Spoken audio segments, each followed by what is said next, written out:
Hello friends, स्वागत है आपके अपने यूट्यूब चैनल गायत्री ऑफिशियल में। आपका एसएससी कांस्टेबल जीडी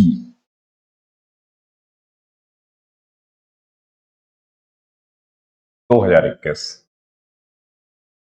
अब मेडिकल का इंतजार कर रहे हैं। मेडिकल की डेट आने से पहले उसका आपका लिस्ट होगा 1:3, 1:3 के रेशो में आपके मेडिकल होंगे। कुछ स्टेट यूटी में ऐसा भी स्थिति है कि जहां पर 3 कैंडिडेट नहीं मिलेंगे, और यदि 3 कैंडिडेट क्वालिफाई नहीं होते हैं तो ये आप भी बेहतर जानते हैं कि दूसरा लिस्ट भी जारी होता है। लेकिन इस बार 12 गुना कैंडिडेट्स को बुलाया गया था एक वैकेंसी के पीछे, तो ऑलमोस्ट 3 कैंडिडेट हो जाते हैं।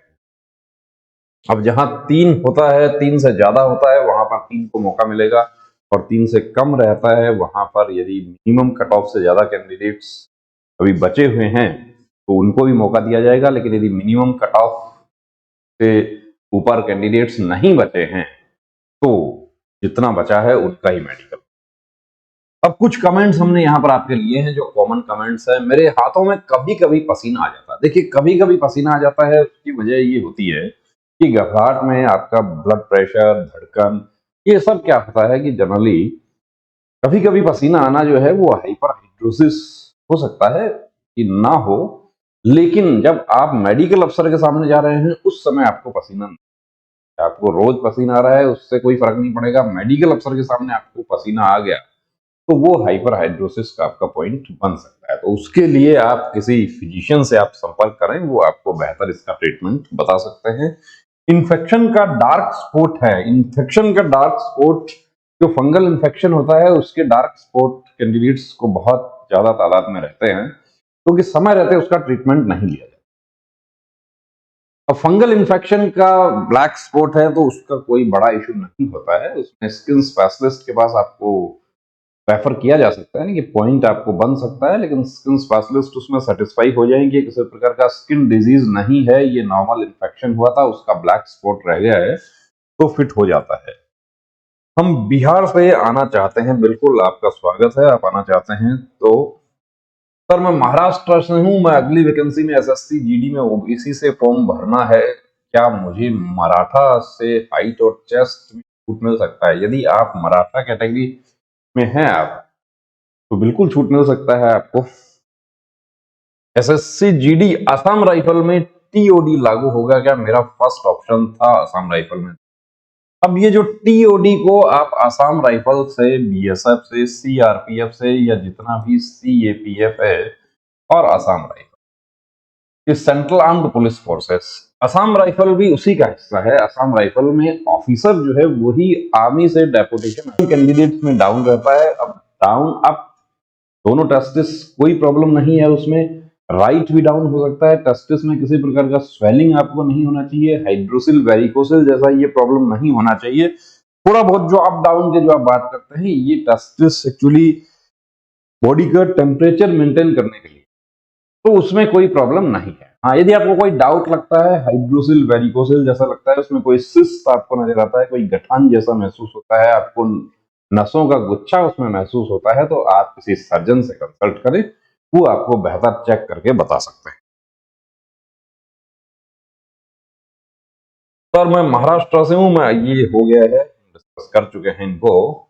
वेरिकोज वेन्स कैसे होता है उस पर वीडियो बनाओ, क्योंकि पैर में सभी नसें तो सबको दिखती हैं, सभी नसें सबको तो नहीं दिखती हैं। हाँ, 60-70% कैंडिडेट्स को हम बोल सकते हैं कि नसें दिखाई देती, लेकिन सभी दिखने वाली नसें वेरिकोज नहीं होती। वेरिकोज कैसा होता है, वो देखने से वेरिकोज पता चल जाए ये तो बहुत रेयर केसेस में होता है।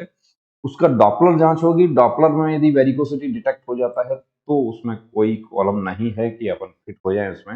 हाँ, कलर डॉपलर टेस्ट आपने करवाया, वो यदि नॉर्मल है आपका तो कोई प्रॉब्लम नहीं है, आप वेन के साथ भी फिट हो सकते हैं। लेकिन कई बार हमने ऐसा भी देखा कि वेन दिखाई देता है, उसमें कलर डॉपलर टेस्ट भी यहाँ पे करवा लिया, उसके बावजूद भी कैंडिडेट को वहां पर अनफिट कर दिया।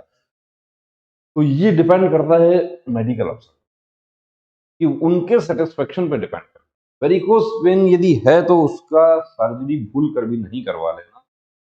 सर्जरी यदि वेरिकोज का करवा लिया तो आपको हो सकता है वो वेरिकोज नहीं था और वो डिटेक्ट ना हो, आप फिट हो सकते थे, लेकिन सर्जरी करवाने के बाद आप फिट नहीं होंगे। कुछ नसें सबको दिखाई देती हैं, वो सभी दिखने वाली नस वेरिकोज नहीं।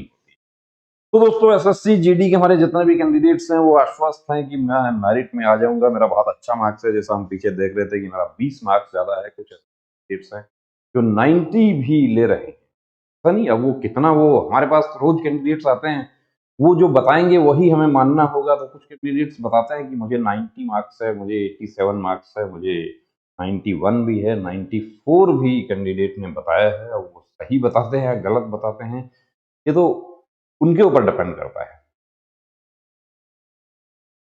आप एसएसएफ क्वालिफाई हैं तो आप कहीं ना कहीं आप बिल्कुल सेलेक्ट हो जाएंगे। आप अपनी स्टेट कट ऑफ से आप कितने मार्क्स आपको ज्यादा हैं उस पर डिपेंड करेगा। कुछ स्टेट यूटी ऐसा भी है जहां पर मिनिमम क्वालिफाई करने वाले कैंडिडेट जो पीएचडी क्वालिफाई हो गए हैं वो भी सेलेक्ट होंगे। कुछ ऐसा भी स्टेट और यूटी है जहां पर वैकेंसी खाली रह जाएगी।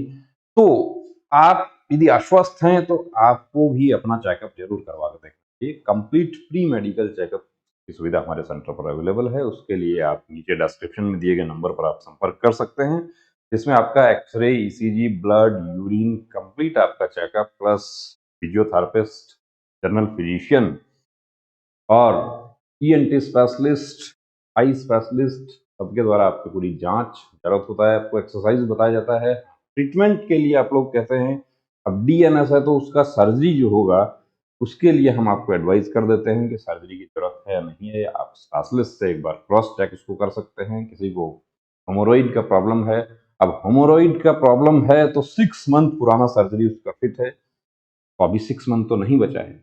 अभी तो अभी जो बचा है समय है वो सिर्फ डीएनएस वाला बचा है।